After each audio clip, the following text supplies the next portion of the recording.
Hello bachcho, let's see this question.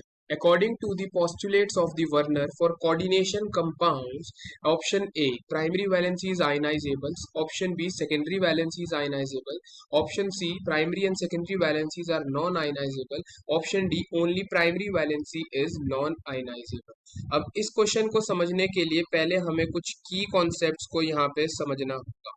हमें यहाँ पे बोला गया है कि वर्नर जो थे एक साइंटिस्ट थे जिन्होंने हमारे पास क्या दिया था, एक वर्नर्स थ्योरी दी थी ताकि वो क्या एक्सप्लेन कर सकें, to explain the structure, formation and nature of bonding in coordination complexes. ठीक है, तो उन्होंने कोऑर्डिनेशन कॉम्प्लेक्सेस का कैसा स्ट्रक्चर होगा, कैसे वो बनते हैं और क्या उनमें नेचर ऑफ बॉन्डिंग होगा, उनको एक्सप्लेन करने के लिए उन्होंने कुछ पोस्टुलेट्स दी थी। अकॉर्डिंग टू वर्नर्स थ्योरी उन्होंने ये कहा था कि कोई भी मेटल जो होता है उसके पास दो तरीके की वैलेंसीज हमें देखने को मिलती है। एक उसकी प्राइमरी वैलेंसी होती है, ठीक है, एक होती है प्राइमरी वैलेंसी और दूसरी उसके पास हमें देखने को मिलती है सेकेंडरी वैलेंसी। अब इन दोनों वैलेंसी के बारे में अगर हम आगे डिस्कस करते हैं तो जो हमारे पास प्राइमरी वैलेंसीज होती हैं वो हमारी कैसी होती है, आयनाइजेबल होती हैं and they are being satisfied by the negative ligands. ठीक है, तो जो नेगेटिव स्पीशीज होती हैं वही हमारी प्राइमरी वैलेंसी को सेटिस्फाई करती हैं और प्राइमरी वैलेंसी हमारी आयनाइजेबल होती है and they basically denote, represent क्या करती है प्राइमरी वैलेंसी रिप्रेजेंट करती है oxidation state of metal, metal की ऑक्सीडेशन स्टेट को रिप्रेजेंट करती है। दूसरी बात रही हमारी सेकेंडरी वैलेंसी।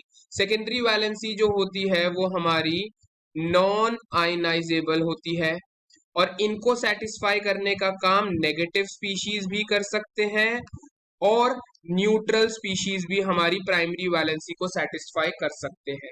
और सेकेंडरी वैलेंसी को नॉन आयनाइजेबल होती है और नेगेटिव और न्यूट्रल स्पीशीज दोनों ही इनको सेटिस्फाई कर सकते हैं। और जो हमारी सेकेंडरी वैलेंसीज होती हैं ये हमारे किसको रिफ्लेक्ट कर रही होती हैं, ये हमारे कोऑर्डिनेशन नंबर को रिप्रेजेंट कर रही होती हैं कि मेटल का कोऑर्डिनेशन नंबर कितना होगा। अगर मैं इसको एक एग्जांपल की मदद से आपको समझाऊं तो अगर मैं लेता हूं for an example CONH36 Cl3, ठीक है, तो इसके केस में जो तीन ये अगर मैं इस मॉलिक्यूल की आयनाइजेशन कराऊंगा तो ये आयनाइज होके क्या बनाएगा, CONH36 3 पॉजिटिव बनाएगा प्लस 3 क्लोराइड बनाएगा। तो जो ये हमारे पास क्लोराइड स्पीशीज हैं जो कि आयनाइज हो रही हैं, आयनाइज होने पे अलग हो रही हैं, they denote the primary valency and जो 6 अमोनिया मॉलिक्यूल है जो कि आयनाइज नहीं हुए they are the secondary valency. तो यहाँ पे कोऑर्डिनेशन नंबर हमारा कैसा है, 6 है, तो सेकेंडरी वैलेंसी 6 हो गई और ऑक्सीडेशन नंबर यहाँ पे +3 का है। ठीक है, तो इस तरीके से अगर हम करेक्ट ऑप्शन को देखते हैं तो हमारा करेक्ट आंसर क्या हो जाएगा, ऑप्शन ए कि primary valency is ionisable. I hope you understood it well. All the best, thank you.